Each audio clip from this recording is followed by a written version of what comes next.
할렐루야. 반갑습니다. 제가 겪은 하나님의 이야기를 이렇게 하려고 하는데, 좀 이렇게 개인적으로 많이 떨렸습니다. 그래서 기도도 했는데, 이렇게 마음에 주시는 것이 나도 네가 간증하는 것을 지켜보겠다 하는 이런 말씀을 하시는 것 같아갖고, 저는 이렇게 성령님께서 역사해 주셔갖고 그때 경험을 이렇게 잘 살려서 좀 이렇게 도와주시라고 얘기를 했는데, 그런 생각을 했습니다. 제가 말씀 한 구절 읽고 시작하겠습니다. 여러분들은 들으시면 될 것 같습니다. 에베소서 2장 14절에 보시면, 그분은 우리의 하평이신지라 둘로 하나를 만드사 원수된 것 곧 중간에 막힌 담을 자기 육체로 허시고 또 십자가로 이 둘을 하나님과 화목하게 하셨습니다. 저는 이렇게 고향이 북한 항동북도 회령입니다. 회령시라고 북한과 중국의 두만강을 사이에 두고 있는 그런 국경 관문 도시인데, 그곳에서 저희 가정은 6남매였습니다. 저기로 누나 3분 계시고 또 남자 형들이 2명 있었습니다. 저는 이렇게 최근에도 그런 생각을 해봤어요. 인간관계라는 것이 참 힘들구나. 그리고 이 인간이라는 것이 어떻게 되는 것인지, 한 부모님 배에서 나온 형제들까지도 서로 다투고 미워하고 싸우고 그런 일이 저희 가정에는 이게 대가족이어서 그런지 모르겠지만 좀 심했습니다. 저희 위로 형 둘이 있었는데, 그 형들은 중학교 때부터 싸움을 그렇게 잘했어요. 큰형님, 둘째 형님. 그런데 저는 그 6남매 중에서 맨 막내였어요. 그래갖고 싸움도 잘 못하고, 그리고 마음이 심성이 좀 착했어요. 많이.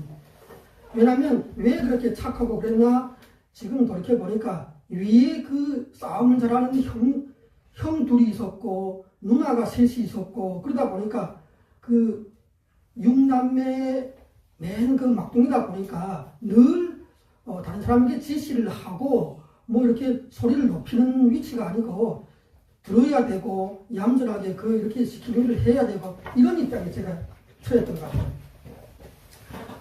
제가 중학교 때 일인데 고등중학교를 이렇게 다니고 있을 때, 회령이라는 곳은 중국에서 친척 방문을 온 사사여행자들이 많았어요. 그래서 중국 조선족들이 친척 방문을 북한에 있는 친척들을 방문하는데 장사를 하려고 오는 거죠. 그래서 그들이 오면은 회령에 와서 북한 각 지방에서 나는 특산물들을 사가곤 했어요. 그런데 여러 특산물들 뭐 이렇게 명태, 오징어, 해삼 이런 또 달러도 달러, 또 미국 달러, 일본 엔 이런 것들을 자기들이 이렇게 물건을 갖고 와서 팔아서 만든 북한 돈은 가져다가 쓸 수가 없거든요. 그러니까 그걸 갖고 돈은 많은데 북한에서 뭘 가져갈 것이 없어. 그래서 그런 것들을 사가는 거였어요. 해삼이라는 것이 바다 해삼이 있는데, 그것을 말리어서 중국 사람들한테 팔면은 비쌌어요. 그래갖고 제가 이렇게 한번 돈도 좀 벌어보고 가정살림에 좀 도움이 되고 싶어갖고 방학이 돼서 저기 화대군에 갔어요. 함경북도 화대군이라고 있는데 거기에 큰 누나가 살거든요. 그래서 그 누나 집에 가게 됐어요. 그래서 가서 누나가 해주는 해삼 있잖아요. 화대군이라는 것이 바다거든요. 동네 바다 있는 곳에. 그러니까 거기 특산물이 해삼이 많이 나오는데 다 다 이렇게 말려놓은 거를 4kg, 5kg 이렇게 해갖고 그 누나가 그걸 이렇게 그 해산물 저한테 주면서 이것을 팔아갖고 중국 물품을 뭘 사달라고 이렇게 다 명세서까지 작성해서 보냈어요, 저한테. 그래갖고 저는 그걸 갖고 집에 돌아왔죠. 회령에 와갖고 그 아버지 엄마한테 그대로 인기인수를 했죠. 이렇게 누나가 이걸 보내주니까 이걸 팔아서 뭘 이렇게 사고 나머지는 이렇게 우리 집에서 그 사용하는 걸로 그런 식으로 이렇게 해갖고 제가 이렇게 심부름을 그 아버지 엄마와 그 누나 사이에 심부름을 해주는 것밖에 안 되거든요. 그런데 그렇게 그 해산물 부모님한테 갖다 주는데 옆에 둘째 형이 그 앉아서 그걸 다 보고 있었어요. 그런데 저보고 그러는 거야. 아니 이렇게 그 누나가 전에 왔을 때 1년 전인가 2년 전인가 왔을 때 자기한테 옷을 사 입으라고 얼마를 해산물 보내주겠다고 했는데 그런 얘기는 없던가고 그러면서 그 불만이 많은 거예요. 그래서 나는 받은 대로 그대로 갖다 줬으니까 나는 이렇게 거기에 대해서 뭐 이렇게 떼서 갖고 싶은 마음이나 그걸 팔아서 돈을 챙기고 싶은 마음이나 그거 전혀 없단 말이에요. 그렇게 됐는데 저녁이 되니까 둘째 형이 밖에서 나를 부르는 거예요. 그래서 제가 나갔어요. 나가니까 저기 어디를 가자는 거예요. 그래서 조금 나가면 그 회령천이라고 하천이 흐르는 것이 있는데 거기를 데리고 나가는 거예요. 한 밤에 10시인가 이렇게 됐는데 그래서 저를 데리고 나가갖고 무작정 주먹으로 치고 발로 차고 막 행패를 부리는 거예요. 그래서 왜 그러는지 저는 그 이유를 모른단 말이에요. 왜 이 형이 이렇게 나를 까닭없이 이렇게 구타를 하는가? 그래서 한참 맞다가 그 다음 물어봤어요. 왜 그러는가 하고. 무슨 잘못하거나 죄를 지은 것이 있으면 말을 해야지 자꾸 이렇게 때리는가 하고. 그러니까 하는 말이 그 해산물 총 몇 킬로를 갖고 왔는가 하고. 그래서 내가 생각하기는 한 4kg, 5kg 된다고. 그러니까 또 하는 말이 거기에서 이렇게 누나가 자기한테 주라는 것이 없었냐고 이렇게 물어보고. 그래서 누나가 그런 얘기를 한 적이 없다고. 그러니까 그때부터는 나보고 거짓말을 한다는 거예요. 네가 분명히 그 누나가 자기한테 주겠다고 약속을 했는데 어떻게 그럴 수 있는가고. 그러면서 막 또 저를 때리는 거예요. 그런데 그때 시대는 북한에 휴대폰, 일상집에 전화기도 없어요. 그러니까 모든 그 연락은 편지나 전보를 치거나 이렇게 해야 하는데 알 수가 없는 거예요. 내가 아무리 말을 해도 이 형이 믿지 않는단 말이에요.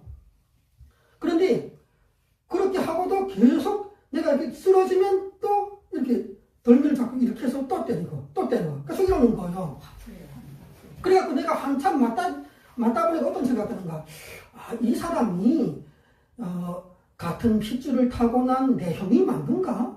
이런 생각이 갑자기 드는 거예요. 그래서 제가 맞으면서 물어봤어요. 진짜 그 우리 같은 핏줄 타고난 형제간이 맞습니까? 이렇게 물어봤어요. 그러니까 이 형이가 딱 하는 말이 내가 언제 너 형인 적이 있었냐고 이러는 거예요. 그러면서 또 때리는데 한 20분 계속 때리더라고요. 그런데 이 형제간의 순위가 너무 높다 보니까 그 형은 저보다 10년 이상이거든요.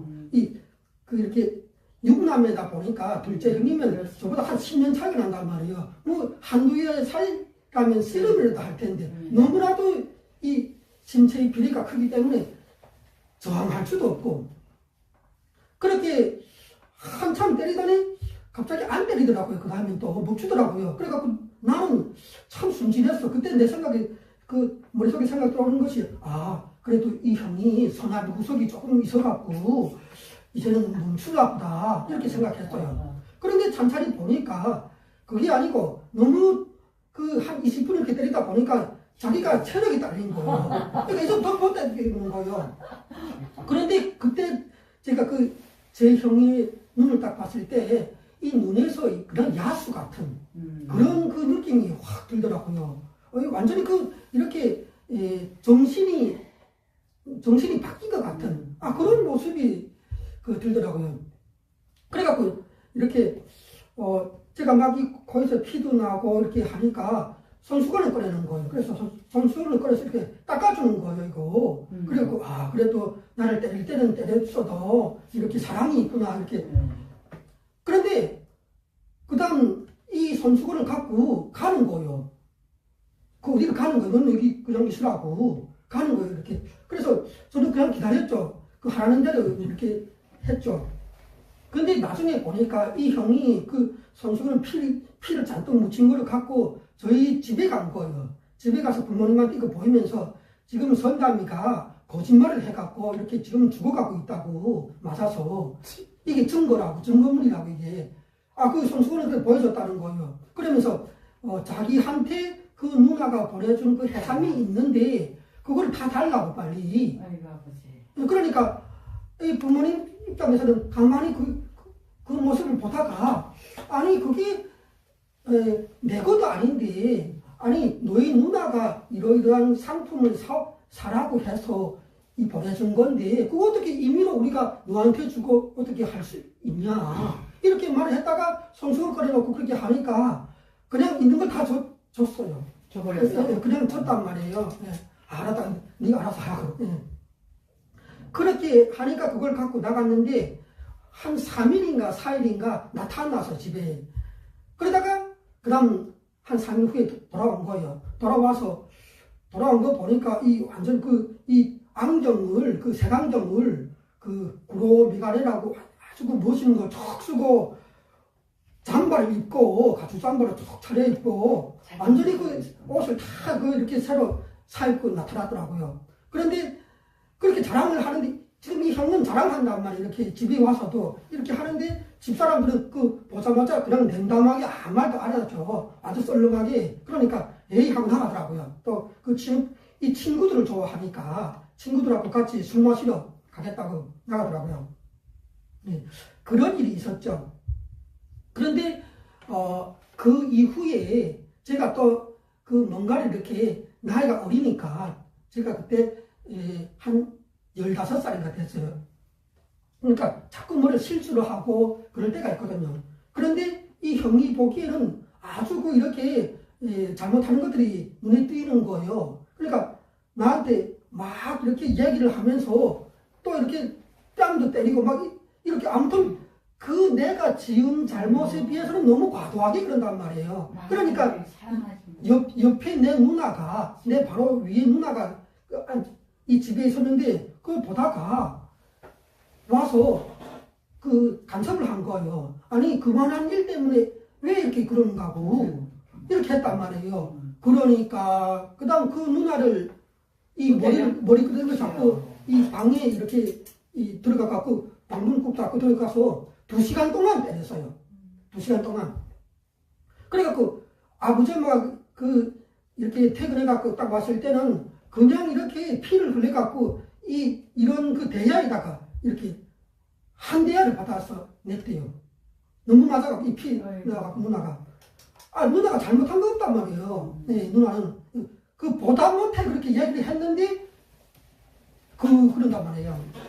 둘째 형. 근데 이 북한이라는 것은 이렇게 제가 볼 때도 그렇고 아마 지금도 다를 바가 없을 텐데 사회적으로나 가정에서나 뭐 폭행하고 폭언하고 이거는 아무리 해도 범죄가 아니에요. 북한 전체가 폭력이 일상화됐는데 이러한 가정폭력 때문에 누가 이렇게 경찰서에 가는 사람도 없고 말을 갖다 해도 쫓겨나요. 이거는 가족은 니네 가족대로 공권력이 동원이 안 되는 그런 사안이란 말이에요. 이 폭력이라는 것은 더구나 또 이렇게 부부간에 이렇게 남편이 아내를 때렸다. 그거는 아무리 가서 경찰서나 그런 데 가서 얘기해도 이건 받아 안 줘요. 오히려 여자는 욕이야. 네가 어떻게 남편한테 잘못했으면 그렇게 하겠는가 고 남편이 오죽했으면 널 때리겠는가 고 그런 쪽으로 그냥 쫓아버린다고요. 그래서 이렇게 제가 북한이 미공급 시대가 됐어요. 97년도에 제일 식량 배급이 다 중단되고 이럴 때여서 그때 제 그 둘째 형이 양정사업소라고 다녔어요. 이런 양곡 그런 가공하는 그런 곳에 다녔었는데 회사를 다녀도 배급을 안 주니까 아니 그 나달을 취급하는 곳인데 배급을 안 줘요. 그 직원들. 그러니까 출근 안 하는 거예요. 출근 안 하고 집에 그냥 있었어요. 그런데 집에 있다고 해도 집에 있는 그 쌀도 다 떨어졌어요. 뭐 이렇게 당장 오는 저녁에 집에서 밥을 해서 먹어야 되는데 그게 없단 말이에요. 그러니까 이 형이 회사에 나가도 식량을 안 주고 그래서 집에 가만히 있는데 집에도 먹을 게 다 떨어지고 그러니까 그때 그 겨울이 2월이었어요. 2월달 엄청 북한은 2월이 춥거든요. 여기 2월 아니에요. 그런데 너는 이 집에도 뭐 있겠다고 하고 그냥 이 털모를 이렇게 하나 꾹 눌러 쓰고 자기 친구들이 그 길주 지역에 그 친한 친구들이 있는데 잘 사는 친구들이 있다고 자기는 그 친구들한테 저는 가겠다고 그러면서 나간 거예요. 그런데 그렇게 나간 사람이 3일 돼도 안 돌아오고 1년 돼도 안 오고 죽었어? 무소식이고 어떤 그야말로 그 행방불명 된 거예요. 그렇게 나가고는 다시 안 들어오는 거예요. 그래서 그 형이 그렇게 나간 지 한 2년인가 더 기다리다가 그러다가 끝내 안 돌아오기 때문에 저희도 그 북한에서 그냥 살 수가 없어갖고 그다음 탈북했거든요. 가족이 부모님이랑 저랑 다 가족이 중국으로 건너갔죠. 그러면서 아예 완전히 끊어졌죠. 이렇게. 근데 제가 보기에는 그때 이미 죽을 것 같았어요. 그 북한은 날씨가 겨울에 춥기 때문에 먹지도 못하지, 옷도 이런 그 동복이 아니지, 그런 상태에서 밖에 나가서 그렇게 2년 동안을 북한 전체가 다 이렇게 식량 배급 이런 것들이 안 돼갖고 다 먹는 것이 어려운 상황에서 그 형을 누가 데려다가 같이 식사하고 뭘 하고 이렇게 할 만한 그 북한 형편이 아닌 거예요. 그런 일이 있고 저는 탈북해서 한국에 왔고 그 다음 한국에 온 다음에 제가 이렇게 혼자 있을 때 이렇게 마음속으로 막 되뇌이기 시작했어요. 그 사람이 죽으면 그 사람이 잘못한 거 죄악 이런 것이 있다 해도 죽은 사람한테는 어떻게 더 하지 못하고 다 용서하고 덮어줘야 되는 입장이 되는데 내가 아무리 생각해봐도 그 둘째 형이 나한테 한 거는 진짜 잊지 못하겠네. 이건 내가 진짜 용서할 수가 없어. 이렇게 마음이 이렇게 막 생각하면서 혼자서 이렇게 생각하면서 화나서 있었어요. 그런데 문제는 그 다음날에 꿈이 오는 거예요. 꿈이 오는데 꿈에서 이렇게 흰 세마포를 입은 그 청년이 나타나더라고요. 예수님이 말하자면 교회에서 그 공부를 하고 그 설교를 들었던 그 세마포 입은 그 예수님이 꿈속에 이렇게 나타나는 거예요. 그런데 그분이 이렇게 나타나갖고 그러는 거예요.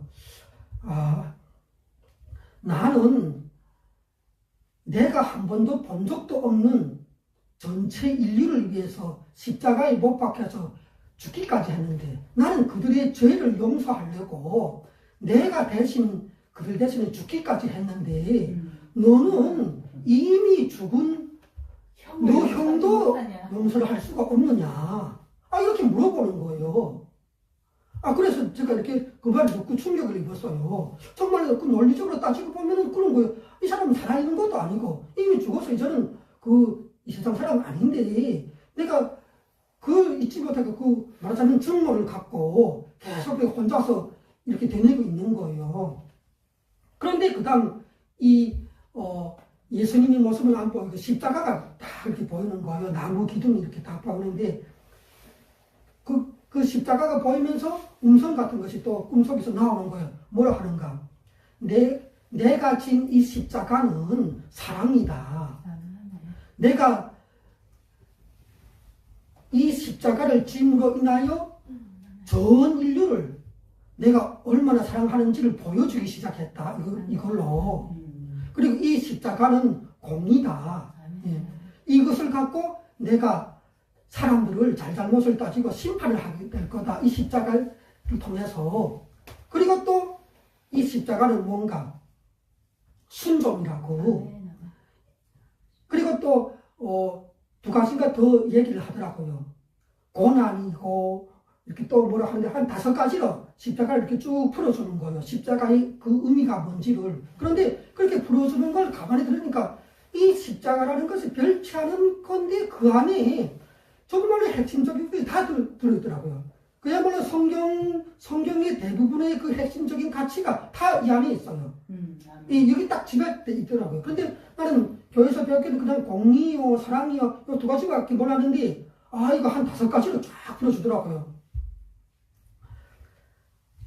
그래서 제가 이렇게 그 예수님이라는 분이 나한테 이렇게 나타나갖고 그걸 그렇게 풀어주는 바람에 막 그때 새벽 한 4시가 5시가 되는데 눈물이 막 그 꿈을 꾸는데 눈물이 막 나는 거예요. 그런데 문제는 그렇게 눈물 막 흘리다가 꿈이 깼어요. 이게 참 신기한 것이 이제는 꿈이 깼으면 다 종료가 되고 이제는 종료가 아무튼 끝나야 되는데 끝나지 않고 그 다음부터 이어지는 거예요. 그 다음에는 어떤 장면이 이어지는가?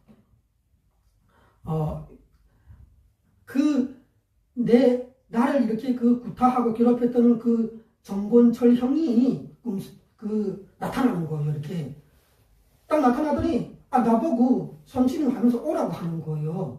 그래갖고 더러 겁이 나더라고요. 이 사람이 왜 또 나를 오라 할까? 나는 형제가 해도 오라 하고 가라 하면 겁이 나고 안 좋아한단 말이에요. 사실은 어떤 경우에 보면은 남보다도 못해. 남보다도 가까운 형제간에는 정말 가까울 수 있겠지만 이 형제라는 것이 너무 허물없고 그런 사이에 돼서 그런지 모르겠지만 무서운 그 폭력배가 되고 폭군이 되고 무서운 대상이 되더라고요. 그래서 나보고 오라 해갖고 할 수 없이 또 따라갔어. 따라가니까 어떤 건물이 있는데 건물 안에로 쏙 들어가.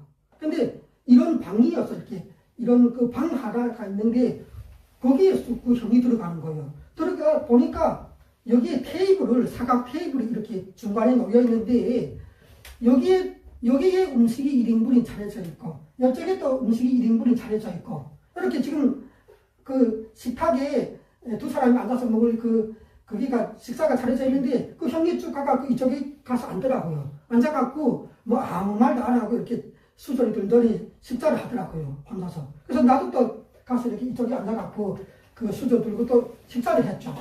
말하자면 일종의 화해의 상을 차려주시는 거예요. 화해를 시키라고. 식사하는 그래서 식사를 다 했죠.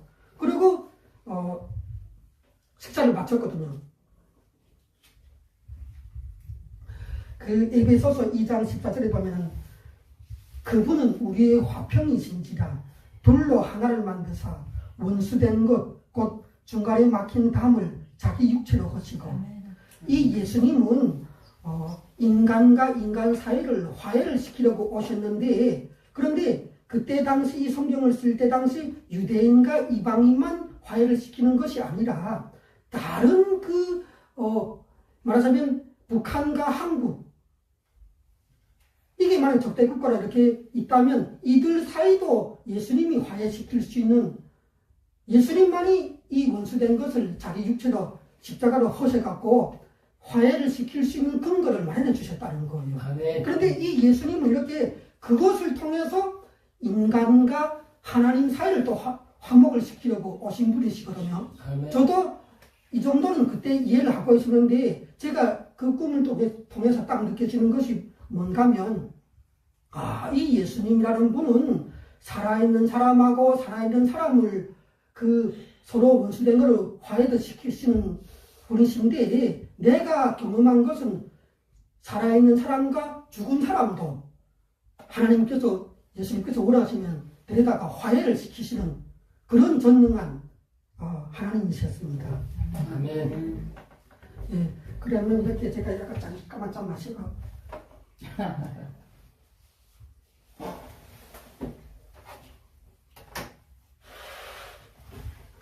예, 그리고 제가 2번째 간증을 또 이렇게 하겠습니다. 저는 이렇게 한국에 와서 그야말로 하나님의 은혜로 성균관대 사회복지학과에 입학해서 다니게 되었어요. 제가 그 성균관대 다닐 때 나이가 40대가 되었던 것 같아요. 그래서 늦은 나이에 그 20대하고 같이 20대들과 같이 이렇게 4년제 대학을 다니다 보니까 아무튼 이렇게 좀 즐겁기도 하고 또 스트레스 되기도 하고 그렇게 되긴 했었는데, 문제는 이렇게 늦은 나이에 4년 동안을 꼬박 이 학교를 이렇게 아침에 출근하고 퇴근하고 이렇게 하다 보니까 힘들더라고요. 막 이렇게 매너리즘에 빠지고.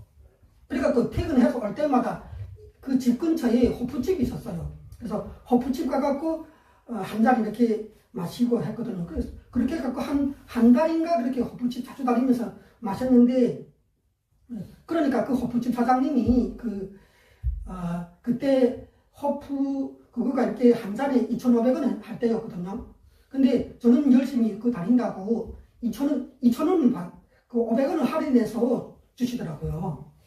그래서 생맥주 하나에 2,000원씩 이렇게 마시기도 하고, 그리고 또 집에 와서는 뭘 했는가, 장기를 놨어. 한 게임 장기를 놨어. 이렇게 공간 시간이 좀 있을 때면 심심해 갖고 집에서 인터넷 장기를 이렇게 했는데, 어떤 데는 7시간 동안 움직이지 않고 쫙 하기도 하고. 7시간 동안. 이렇게. 그때는 사실 교회를 다녔어요. 그렇지만 저는 이렇게 교회를 그냥 이렇게 장학금을 준 데서, 대학 다닐 때는 장학금을 주거든요, 교회에서. 그래갖고 이렇게 다녔지, 하나님에 대해서도 관심도 없었고 잘 알지도 못했고 그런 상황이었어요. 그런데 그런 생활이 한 달, 2달 이렇게 되다 보니까 어느 순간에 온 얼굴이 다 누렇게 되는 거예요. 말하자면 황달이 오는 거예요, 황달이. 아니 이렇게 맥주를 좀 마시고 한 자리에 앉아서 게임을 그렇게 했다고 해서 이게 이렇게 막 무슨 간염이 왔는 줄 알았어요. 그래갖고 그 동네 의원에 찾아가서 이 진료를 해봤는데 그 의사가 간염이 걸렸다 하더라고요.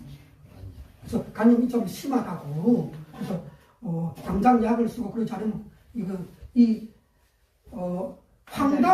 황달이 심해갖고 흑달로 바뀌면 죽는다고 하더라고요. 꺼먹기 그다음 바뀌는데 그러면 죽는다고. 그래갖고 제가 더러 겁이 났어요. 이거 이렇게 그 2가지를 한 것이 죽음으로 연결되지 않나 하고.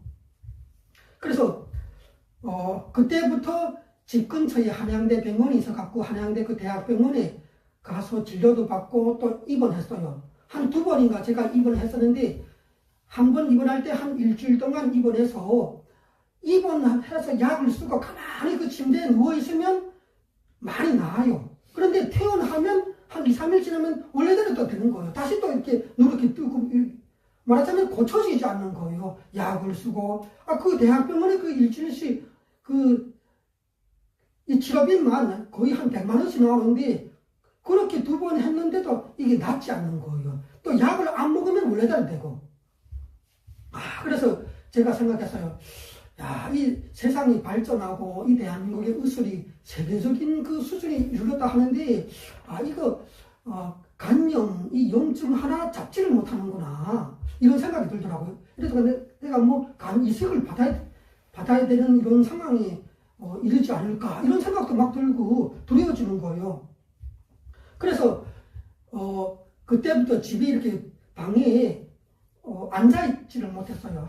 한 30분도 안 자고 있어서 이게 아파갖고 막 이쪽에 통증이 나는데, 큰 통증은 아닌데 아주 이렇게 오묘하게 묘하게 싹 통증이 나는데 가만히 앉아있지 못하겠더라고요. 그래서 계속 이렇게 집에 누워 있었어요. 집에 막 누워 있다가 제가 생각되는 것이, 하나님한테 기도했어요. 하나님, 제가 하나님 나라를 위해서 일을 하고 싶은데 제가 뭘 하면 좋겠습니까? 이렇게 기도를 했어요.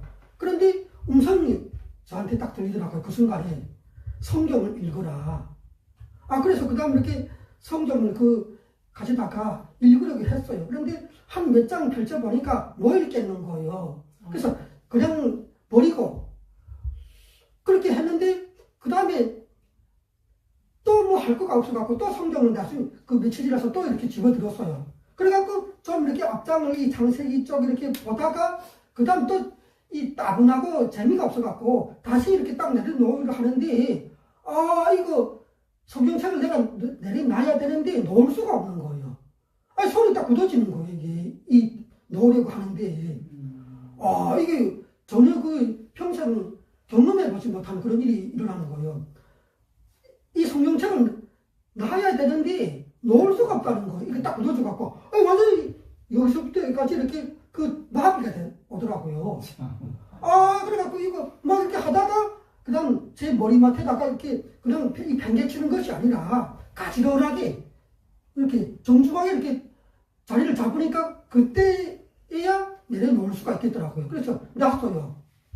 그리고 그때부터 이 마음에 성경을 읽고 싶은 이런 마음이 생기는 거예요. 그래서 그때부터 성경을 읽었죠.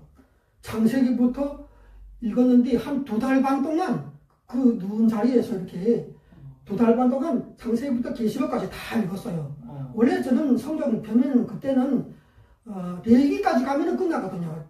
레위기 가면 시작되면 재미가 없어갖고 그러면 한 3번 갔다가 전에 그만둔 적이 있었는데 그렇게 하고 시작하니까 계시록까지 쫙 갔어요. 그런데 지금 생각해보면 뭐 크게 이해가 되지는 않았겠지만 아무튼 계시록을 막 마지막 읽을 때는 그림이 그냥 막 펼쳐지는 거예요. 머릿속에서 그 계시록에 요한이 받았던 계시록 상황이 그 정도로 막 이렇게 화비에 차서 계시록까지 다 읽었어요.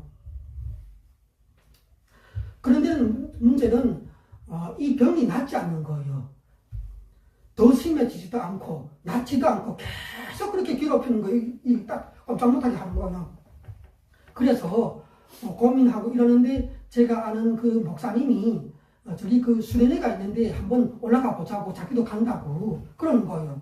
그래서 그분을 따라서 올라갔죠. 왜냐하면 제가 이런 병 때문에 힘들어 한다니까 그 목사님이 그 말 듣자마자 거기 가면은 치료를 받는 사람도 있다고 그러는 거예요. 그래서 세상에 치료를 못 하는데 거기를 가면은 치료를 할 수가 있대요. 그런 사람이 있대요. 그러니까 이건 진짜 복음이었어요. 어떻게 이 세상에서도 한양대 병원에서도 못 고치고 대한민국에서 고치지 못할 것 같은 그 일이 수련회에 올라가면 고칠 수 있다는 거예요. 이 목사님이. 그래서 따라서 올라갔죠. 올라가니까 탈북민들이 많이 모였더라고요. 그래서 인도하시는 목사님이 저희를 데리고 이렇게 이런 방에 데리고 가더라고요. 그래갖고 거기에 다 앉혀놓고 이 등을 다 끄고 그리고 앞에는 십자가를 이렇게 걸어놓고 십자가도 이렇게 걸어놓은 십자가가 아니고 아예 세워놓은 십자가였어요. 그리고 그 밑에 쇠사슬을 쫙 그렇게 감아놓고 그거 완전 실감이 나더라고요. 진짜 십자가 같았어요.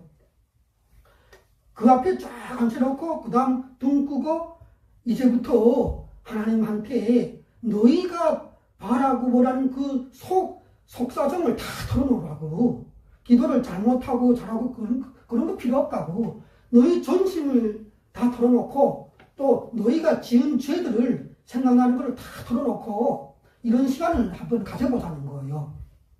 그래갖고 기도를 시작했어요. 그때 탈북민들이 많이 갔었는데 탈북민 아줌마들이 많이 가더라고요. 여자들이 제 주변에는 빙 둘러서 아줌마들이 꽉 찼어. 나 혼자 청년인 것 같았어요.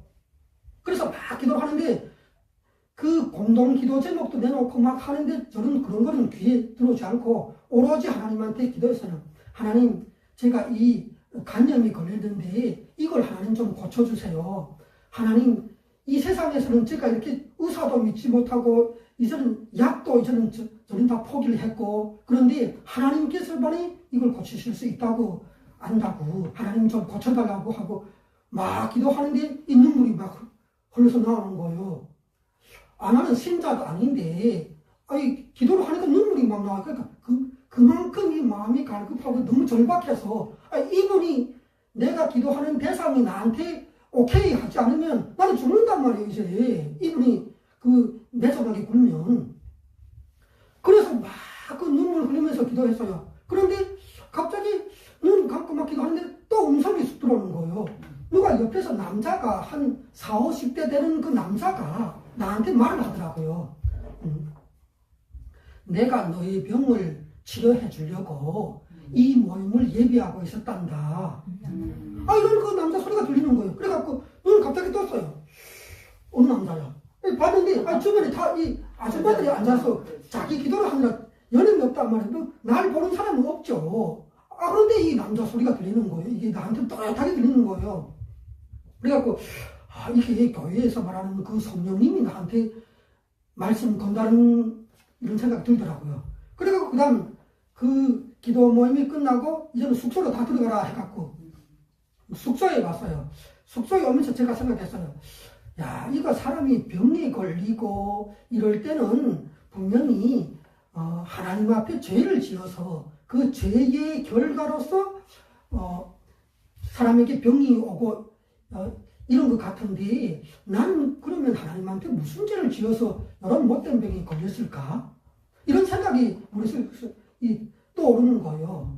그래서 생각해봤어요. 걸어가면서 내가 그 담배를 그 미국산 말보로를 많이 피웠는데 그것 때문에 그럴까? 아니면 게임 때문에 맥주를 많이 마셔서 그럴까? 그런데 한 세 가지, 네 가지를 죄를 이렇게 찾아봤는데 딱 이거라 하는 그 확신은 안 들었어요. 그래서 내가 무슨 죄를 하나님 앞에 져서 이런 병에 내가 걸렸을까 하고 궁금해갖고 막 이렇게 하면서 그 숙소에 들어갔거든요. 들어가는데 한번 성경책을 보고 싶은 또 마음이 들더라고요. 그래갖고 그 성경책을 딱 펼쳤어요.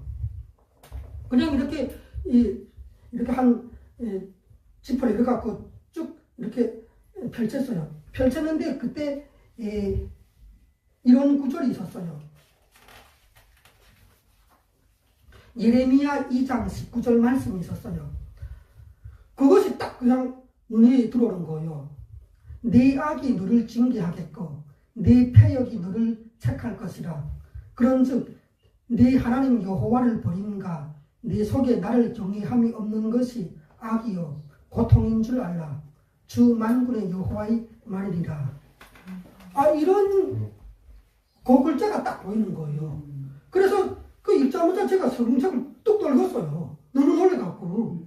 이거 나한테 아까 그 음성으로 그 얘기를 했던 그분이 딱 다시 얘기한 것 같은 그런 생각이. 그래서 성경책을 떨구고 그 다음 회개 기도를 했죠. 하나님 제가 이렇게 교회를 다녔지만 믿음도 없이 그렇게 그냥 그 교회를 다니고 제가 정말 하나님을 알지 못했고 하나님을 내가 그 버린 삶, 하나님을 떠난 그러한 삶을 산 것이 결국은 저한테 이렇게 그 죄가 되고 징계가 되어서 내가 이런 병을 얻었군요. 이런 생각이 막 들어서 회개를 막 했어요.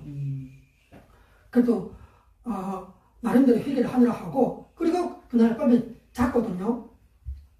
그 수련회가 2박 3일인가 됐는데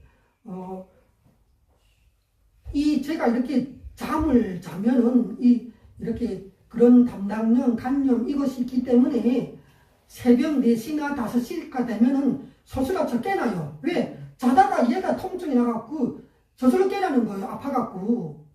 그래서 더 잠을 자지 못하는데 한 새벽 4시인가 이렇게 분명히 내 생각에는 이제는 시간이 지났을 것 같은데 이게 좀 괜찮은 거예요. 아파야 할 부분이 안 아프더라고요. 그래갖고 이렇게 의식은 깨어있는데 눈 감고 이렇게 아플 때가 됐는데 왜 오늘은 안 아플까 이렇게 생각하고 있었어요.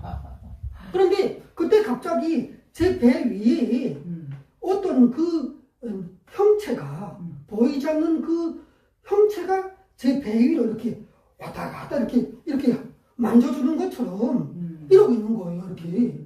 그래갖고 제가 놀라서 이거 뭐야 하고 막 그랬어요. 그런데 또 음성이 들리는 거예요. 뭐라 하는가? 내가 내 병을 고쳐주려고 이렇게 수고하고 있단다. 이러는 거예요.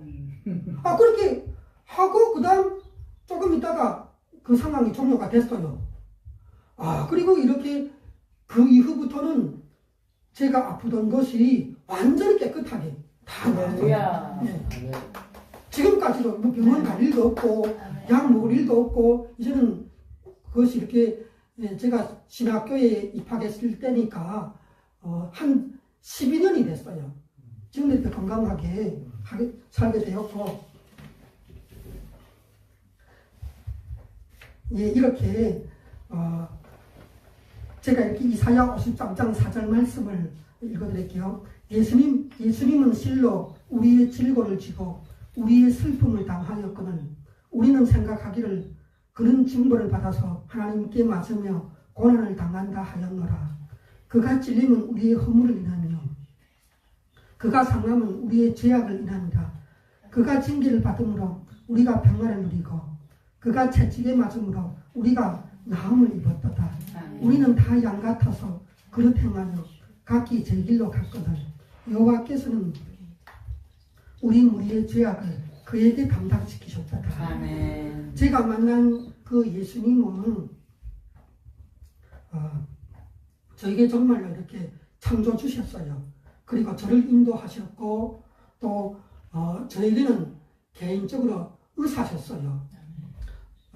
예수님을 통하여 저는 이렇게 이분이 정말로 살아계신 하나님이시고 생명의 구주라는